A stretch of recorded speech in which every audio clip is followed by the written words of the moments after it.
Thank you, good morning.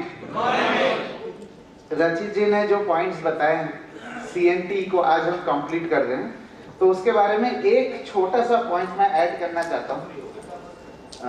Add ये करना चाहता हूँ कि जिस तरीके की पानी, जिस तरीके के सोर्स वाटर हमारे पास आज अवेलेबल है, वो प्यूरिफिकेशन की मस्ट है उसमें। मतलब आपसे मैं अगर पूछूं कि आप हाथ उठाए, ऐसी कौन सी जगह है, मतलब यहाँ पे जो लोग आए हुए हैं, ऐसी कौन सी जगह है जहाँ पे आप नलके से डायरेक्टली पानी पी सकते हैं या कुएं में से निकाल के डायरेक्टली पानी पी सकते हैं? ऐसे कोई है यहाँ पे आज? नहीं है। तो स्टैटिस्टिक्स भी यही कहता है कि आज जिस तरीके के पानी हमें रॉ वाटर जो मिल रहा है उसमें प्यूरिफिकेशन मस्ट है, और प्यूरिफिकेशन, बेसिक प्यूरिफिकेशन से वो कंप्लीट नहीं होता। आरओ प्यूरिफिकेशन जरूरी हो गया है। अब अगर आरओ प्यूरिफिकेशन जरूरी हो गया है तो आरओ की सबसे बड़ी कमियां ये है कि वो पानी में से मिनरल्स निकाल देता है, राइट? लेट अस एक्सेप्ट, आज हम ये एक्सेप्ट कर ले कि पानी की क्वालिटी, मतलब सोर्स वाटर के पानी की क्वालिटी उतनी अच्छी नहीं है, और जिसके वजह से आरओ प्यूरिफिकेशन जरूरी है। और आरओ प्यूरिफिकेशन अगर आप करते हैं तो उसमें मिनरल्स हट जाते हैं, राइट? लेकिन ये है स्ट्रेंथ हमारे वेस्टेज का। स्ट्रेंथ क्यों? क्योंकि आप कोई किसी इंडिविजुअल से अगर मिल रहे हैं तो आप एयर प्यूरिफायर या वाटर प्यूरिफायर बेचने के लिए नहीं मिल रहे। You are promoting cellular nourishment therapy. आप एक कंप्लीट वेलबींग और कंप्लीट वेलनेस की पैकेज लेके एज ए कंसल्टेंट मिलने जाते हैं उनसे, एम आई राइट? तो उस केस में आप एक्सेप्ट कर लीजिए और अपने प्रॉस्पेक्ट को और अपने कस्टमर को आप एक्सेप्ट करवा लीजिए कि ये आरओ से तो आपको मिनरल्स नहीं मिलने वाला है। अगर मिनरल देने वाली कोई कंपनी ऐसी आती है जो क्लेम करते हैं, वो मिनरल्स के साथ साथ पोल्यूटेंट्स भी आपको देते हैं। सो लेट अस, अब मिनरल्स अवेलेबल नहीं है तो this is where wastage is important, because आपकी पूरी लाइनअप में न्यूट्रिशन सप्लीमेंट्स, फूड सप्लीमेंट्स के थ्रू मिनरल्स अवेलेबल करा सकते हैं आप किसी की बॉडी में। और ऐसा कोई लिखित तो है नहीं कि मिनरल्स पानी के अंदर से ही जाना चाहिए, मतलब किसी भी तरीके से शरीर में एब्जॉर्ब होना चाहिए। दूसरा पॉइंट ये है कि आज तक, अभी तक हम लोग जो है as a buyer, water purifier के बायर थे, ठीक है? जब हम बायर होते हैं तो एक प्रोडक्ट की अंडरस्टैंडिंग अलग होती है, लेकिन आज शाम के बाद, आज के बाद या कल से आप बन जाएंगे प्रोमोटर, राइट? सो बायर के केस में जितनी इंफॉर्मेशन आपको जरूरत थी, और आज जब प्रोमोट करने लगेंगे तब जो इंफॉर्मेशन जरूरत है तो वो एक्स्ट्रा कुछ इंफॉर्मेशन चाहिए। तो आज के जो प्रेजेंटेशन है मेरा, उसको मैंने 4 पार्ट में डिवाइड किया हुआ है। पहला पार्ट ये होगा कि हम ये जानने की कोशिश करेंगे पानी किस तरीके से हमारे शरीर में मदद करता है, नंबर 1। नंबर 2, फिर हम ये जानेंगे कि पानी के अंदर किस तरीके की इम्प्यूरिटीज है, राइट?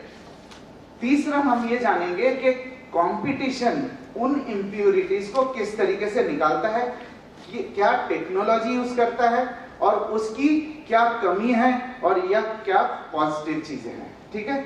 फिर चौथा, हम ये जानने की कोशिश करेंगे कि जो वेस्टीज का और शार्प का वाटर प्यूरिफायर है वो किस तरीके से बाकी टेक्नोलॉजी से बेहतर है, राइट? आज आप लोगों को सबको ये डाउट हो रहा होगा कि 30,000 का प्रोडक्ट वाटर प्यूरिफायर हम मार्केट में कैसे जाके प्रमोट करेंगे। तो आज हम वही कोशिश करेंगे, लास्ट जो स्टेज होगा उसमें, कि वैल्यू फॉर मनी है कि नहीं। पॉइंट एक्सपेंसिव की नहीं है, चाहे आप 50,000 रुपए का प्रोडक्ट लॉन्च कर दीजिए, लेकिन वैल्यू फॉर मनी। तो सबसे पहला पॉइंट क्या था कि पानी हमारे शरीर में किस तरीके से मदद करता है। वैसे तो 6-7 पॉइंट्स है, बट प्राइमरीली 2-3 इंपॉर्टेंट पॉइंट है जो मैं कवर करता हूं। सबसे पहली बात, मेटाबॉलिक एक्टिविटी जो हमारी होती है, जो हजम प्रक्रिया जो होती है, उसमें पानी जो है मेजर रोल प्ले करता है। जहाँ खाने में से ग्लूकोज निकल जाता है और जितने भी फूड वेस्ट है वो हमारे यहाँ से स्टूल निकलते हैं, वहां पे जाके इकट्ठा होते हैं, राइट? अगर हमारी बॉडी प्रॉपरली हाइड्रेटेड नहीं है सपोज, तो उस केस में क्या होता है कि जो लार्ज इंटेस्टाइन, जो आपके फूड वेस्ट है, वहां से पानी खींच लेता है, बिकॉज बॉडी को तो हाइड्रेशन चाहिए, बॉडी के तो काम करने के लिए उसको लिक्विड्स चाहिए। सो फिर वहां से राइज होता है कॉन्स्टिपेशन और बाकी सारे प्रॉब्लम्स। दूसरा यूटिलिटी ये है कि human skin is also an organ. जैसे बाकी हमारे शरीर में ऑर्गन्स है, skin also is an organ. तो स्किन का भी हाइड्रेशन जरूरी है, बिकॉज स्किन के हर एक सेल्स में प्रॉपर वाटर कंटेंट पहुंचना चाहिए। तो if the skin is not hydrated, फिर आपके 3 प्रॉब्लम हो सकते हैं। इलास्टिसिटी, मतलब स्किन को आप खींचेंगे तो वापस अपनी जगह आने में उसको प्रॉब्लम होती है। टेक्सचर, स्किन की एक जनरल टेक्सचर होती है, देख के आपको स्किन स्मूथ रहता है। फिर मॉइस्चर, अब if the body is properly hydrated तो ये स्किन की क्वालिटी को एनहांस कर। लेकिन यहाँ पे एक छोटा सा इशू है। इशू ये है कि हर एक पानी जो है हमारे शरीर में एक्सेप्ट नहीं करता। पानी मतलब पानी की कैरेक्टरिस्टिक्स उसमें होनी चाहिए। कुछ दिन पहले मैंने एक वीडियो देखा था जिसमें ये कहा गया था कि जो बॉटल वाटर है, बॉटल वाटर के अंदर पानी की कैरेक्टरिस्टिक्स उस तरीके से नहीं होते, तो पानी बॉडी में ठीक तरीके से एब्जॉर्ब नहीं होता हर एक पार्ट में। मतलब कुछ पार्ट्स में हो सकता है एक्सेप्ट हो जाए, कुछ पार्ट्स में एक्सेप्ट नहीं होता। खैर से एक कॉन्सेप्ट जो लेके आ रहे हैं वो है बायो अवेलेबिलिटी। बायो अवेलेबिलिटी का मतलब ये है कि जो पानी हम पी रहे हैं वो हमारे सिस्टमिक सर्कुलेशन में एब्जॉर्ब होता है, राइट? तो हमारे शरीर के कई हिस्से हैं जहां पे हम जो पानी पीते हैं वो जाके एब्जॉर्ब होता है। If the water is bio available, तभी जाके वो शरीर के हर हिस्से में पानी एब्जॉर्ब होता है और उसकी पूरी यूटिलिटी हमें मिलती है। मैं आपको समझा पाया? yes. तो बायो अवेलेबिलिटी का एक और एग्जांपल है, जैसे डॉक्टर्स मेडिसिन देते हैं। तो मेडिसिन आपने कई बार ही देखा होगा कि डॉक्टर जो मेडिसिन दिया वो शरीर में काम नहीं किया, कुछ रिजल्ट्स नहीं आ रहे, तो डॉक्टर फिर क्या करते हैं, मेडिसिन को चेंज कर देते हैं। सो मेडिसिन के लिए भी बायो अवेलेबिलिटी बहुत जरूरी है, अदरवाइज मेडिसिन की यूटिलिटी हमारे शरीर में नहीं होगी। Am I right? कई बार आप ये भी देखते हैं ना, आप किसी को न्यूट्रिशन सप्लीमेंट्स अगर देते हैं तो वो न्यूट्रिशन सप्लीमेंट्स कुछ लोगों को तो 7 दिन में असर करता है, they can feel the benefit, लेकिन कुछ लोग ऐसे होते हैं 3-4 महीने के बाद भी उनका असर नहीं करता। That is also called bio availability, कि अगर मेडिसिन या सप्लीमेंट्स या वाटर, हर एक चीज बॉडी के सिस्टमिक सर्कुलेशन में आना चाहिए। तो ये हमारा पहला प्रॉमिस ये है कि पानी जो हम अपने वाटर प्यूरिफायर से दे रहे हैं वो है बायो अवेलेबल। दूसरा टॉपिक में हम ये जानते हैं कि पानी जो है, पानी आज हमारे पास कई तरीके से आते हैं।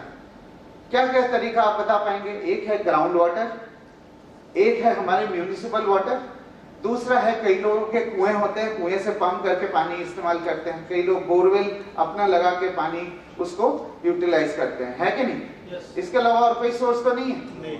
लेकिन प्रॉब्लम ये होती है कि पानी में, इंडिया बहुत वास्ट कंट्री है, बहुत ह्यूज कंट्री, हर 50 किलोमीटर में आपको पानी में अलग अलग प्रॉब्लम्स मिलेंगे, राइट? तो पानी की इम्प्योरिटीज को हमने 3 तरीके से 3 पार्ट में डिवाइड किया है। एक है फिजिकल इम्प्योरिटीज। फिजिकल इम्प्योरिटीज का मतलब जैसे डस्ट हो गया, फिर मिट्टी हो गए, कुछ मेटल्स के टुकड़े हो गए। जो फिजिकल इम्प्योरिटीज क्या है? फिजिकल इम्प्योरिटीज को क्लीन करना इतना डिफिकल्ट नहीं है। आप पानी को थोड़ी देर के लिए रख दीजिए, पानी के अंदर जो फिजिकल इम्प्योरिटीज है वो नीचे सेटल कर जाएंगे, फिर ऊपर का पानी आप लेके पी सकते हैं। और अगर उस तरीके से नहीं है तो आप एक बहुत बेसिक सा फिल्ट्रेशन लगा के पानी की फिजिकल इम्प्योरिटीज को आप निकाल सकते हैं। दूसरा है केमिकल इम्प्योरिटीज। ये है हमारे लिए सबसे ज्यादा खतरनाक। पानी के अंदर केमिकल इम्प्योरिटीज आते कैसे हैं? है कि हम एग्रीकल्चरल कंट्री हैं। अब वो जो पेस्टिसाइड्स और फर्टिलाइजर का इस्तेमाल करते हैं वो पत्ते और पेड़ में तो जाते हैं, लेकिन साथ के साथ वो मिट्टी में भी मिल जाते हैं। अब वो जो मिट्टी में मिल जाते हैं तो फिर जब बारिश होती है तो बारिश के साथ वो फिर जमीन के अंदर जाने लगता है, जमीन के अंदर सीप होने लगता है। अगर आपकी जो मिट्टी है वो बहुत ग्रैन्युलर है, मतलब बहुत छोटे कण है, तो फिर तो क्या होगा कि केमिकल इम्प्योरिटीज की फिल्ट्रेशन उसी में हो जाती है। लेकिन अगर मिट्टी के जो कण है वो मोटे हैं तो फिर बीच बीच में गैप रहता है। जब गैप रहता है तो केमिकल इम्प्योरिटीज बारिश के साथ वो पानी फिर अपने जो वाटर बेड है तो केमिकल इम्प्योरिटीज पानी के साथ नीचे एब्जॉर्ब हो जाते हैं। केमिकल इम्प्योरिटीज का दूसरा सोर्स ये है कि बहुत सारे इंडस्ट्रीज, जैसे कानपुर है, पूरा इंडस्ट्रियल बेल्ट है, कुछ फैक्ट्रीज क्या करते हैं कि केमिकल इम्प्योरिटीज को बाहर देने में फिर उनको टैक्स वैक्स भरना पड़ता है, उनको बहुत सारे कॉम्प्लिकेशंस कॉम्प्लाइंस करना पड़ता है, उनको प्यूरिफाई करना पड़ता है। आजकल रूल स्ट्रिक्ट हो गए। वो जैसे हम पानी को नीचे से ऊपर निकालते हैं, वो एक रिवर्स पंप लगा देते हैं। जो वेस्ट वाटर है, जो वेस्ट मतलब आप ये समझ लीजिए कि कानपुर के टैनरी का जो वेस्ट पानी है वो पंप करके वापस मिट्टी में दे देते हैं। तो ये एक और मेजर सोर्स है केमिकल इंप्यूरिटीज। अब तो खैर काफी हद तक कम हुआ है, लोग एडुकेट हो रहे हैं, लोग सचेतन हो रहे हैं, तो वो कम हो रहा है, लेकिन फिर भी जो चले गए वो तो चले ही गए, उसको तो आप निकाल नहीं सकते ना। अब केमिकल इंप्यूरिटीज खतरनाक इसलिए है कि केमिकल इंप्यूरिटीज जब पानी के अंदर मिलता है वो पानी की कैरेक्टरिस्टिक्स बदल देते हैं। कैसे कि पानी के अंदर आपने दो तरीके का केमिकल डाल दिया है, वो वहां पे रिएक्ट करके तीसरे टाइप का कोई केमिकल क्रिएट करेगा, वो फिर तीसरे टाइप का केमिकल किसी और चीज से रिएक्शन होकर फिर चौथे टाइप का करेगा। तो मल्टीपल रिएक्शन, मल्टीपल ये चीज जब पॉइजनस चीजें निकल जाती है फिर पानी की कैरेक्टरिस्टिक्स चेंज हो जाती है। तीसरा है बायोलॉजिकल, फिर आपके प्रोटोजोआ हो गए, फिर ई कोलाई हो गए, ये भी केमिकल, जैसे मिट्टी के अंदर केमिकल इंप्यूरिटीज चली जाती है उसी तरीके से बायोलॉजिकल इंप्यूरिटीज भी नीचे उसको सीप करके चली जाती है। बेसिक अगर बायोलॉजिकल इंप्यूरिटीज है तो वो तो पानी को उबाल के आप उसको ठीक कर सकते हैं, लेकिन आज जिस तरीके की हमारी सोसाइटी है, जिस तरीके के इंप्यूरिटीज आज पाए जा रहे हैं, वो पानी को उबाल के आप सारे बायोलॉजिकल इंप्यूरिटीज को निकाल नहीं पाते। और दूसरी बात, अगर पानी को उबालते हैं तो वो बैक्टीरिया और प्रोटोजोआ फिर किल होके फिर उसी पानी के अंदर रहे। तो मोटा मोटा बात यह है कि आज जो पानी हमें अवेलेबल है, इन तीनों तरीके के इंप्यूरिटीज है, किस रेशियो में होंगे, किस प्रोपोर्शन में होंगे, हमें नहीं पता हुआ। अब हम तीसरे टॉपिक में जाते हैं कि ये जो तीन कैटेगरी के जो इंप्यूरिटीज है वो किस तरीके के फिल्ट्रेशन सिस्टम आज मार्केट में अवेलेबल है। ठीक है ना, राइट? आप चूंकि वाटर प्यूरिफायर कोई नया कैटेगरी नहीं है, राइट? ये कोई 25-30 सालों से water purifier as a category India में चल रहा है। तो बहुत सारे दिग्गज आपको मिलेंगे मार्केट में, बहुत सारे लोग मिलेंगे जो अपनी अपनी कहानी बोले जा रहे हैं। सो बट चूंकि आज से हम प्रोमोटर ऑफ वाटर प्यूरिफायर बन रहे हैं, तो हमारे लिए ये जानना जरूरी है कि मार्केट में किस तरीके की बातें चल रही है और उसके ड्रॉबैक्स क्या है और उसको कॉम्पीट हम किस तरीके से करेंगे। पहले ये है कि मार्केट में जो प्रमोट करते हैं लोग, वो ये प्रमोट करते हैं कि हमारे पास मल्टीपल फिल्ट्रेशन स्टेजेस है। इसका ऑब्जेक्टिव क्या है उनका?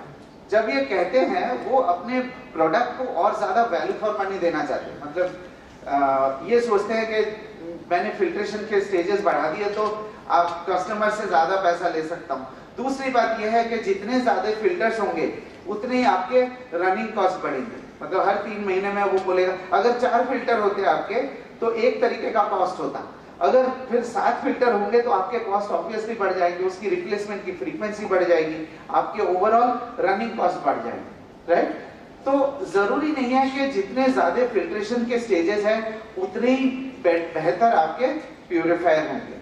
आइडिया ये है कि ये 3 इंप्यूरिटीज को किस तरीके से निकाला जाए। दूसरा है, एक कॉन्सेप्ट नया चला है पिछले 2-3 सालों से, एल्कलाइन। तो हो सकता है कि आपको मार्केट में एल्कलाइन से लड़ने के लिए आपका अस्त्र सही होना चाहिए। तो पहले ये समझते हैं कि ये एल्कलाइन वाला कॉन्सेप्ट है क्या चीज। सबसे पहली बात, हमारी बॉडी का जो पीएच है, pH is potential of hydrogen. PH जो है हमारे बॉडी का वो है स्लाइटली एल्कलाइन, इसमें कोई गलत नहीं है, इट इज 7.3 to 7.4। दूसरा यह है कि जिस तरीके की हमारी फूड हैबिट्स है, जो आजकल हम जिस तरीके के खाना खाते हैं वो खास करके एसिडिक की तरफ थोड़ा सा झुकाव है। भजिया खा लिया, पकोड़े खा लिए, हाँ, उल्टे तावे के पराठे खा लिए, गलोटी कबाब खा लिए। So the diet has slightly become acidic, मतलब पिज्जा बर्गर तो मैंने छोड़ ही दिया, ठीक है ना? तो ये दोनों चीजों में कोई गलत नहीं है, ठीक हो गया, जिसके वजह से हमारे बॉडी की जो पीएच बैलेंस है वो बिगड़ जाता है। इन दोनों पॉइंट में कोई प्रॉब्लम नहीं, लेकिन कुछ चीजें जो है वो छुपाते हैं अपने प्रोडक्ट्स को प्रमोट करने के लिए। अब वो 2 पॉइंट मैं आपको बताता हूं जो वो छुपाते हैं। तीसरा पॉइंट ये है कि ऐसा तो कोई जरूरी नहीं है कि आपके बॉडी का पीएच बैलेंस सिर्फ पानी से ही हो सकता है, ऐसा कोई लिखित में है क्या? तो देयर आर नेचुरल सब्सटेंसेस, मतलब जो कि हमारे ऑलरेडी डाइट में है, जो बॉडी के पीएच लेवल को मैनेज कर सकता है बहुत इजीली। कुछ एग्जांपल्स बताऊं मैं आपको? सबसे पहला एग्जाम्पल है कि हम दही खाते हैं, राइट? दही बिठाते हैं जब घर में, तो दही को जब काट के सर्व करते हैं तो उसमें एक पानी रह जाता है, उसको वे प्रोटीन बोलते हैं। ये जो पानी है, जो दूध दही वाला पानी है, वो हमारे बॉडी के पीएच को मैनेज करने में मदद करता है। पहला पॉइंट।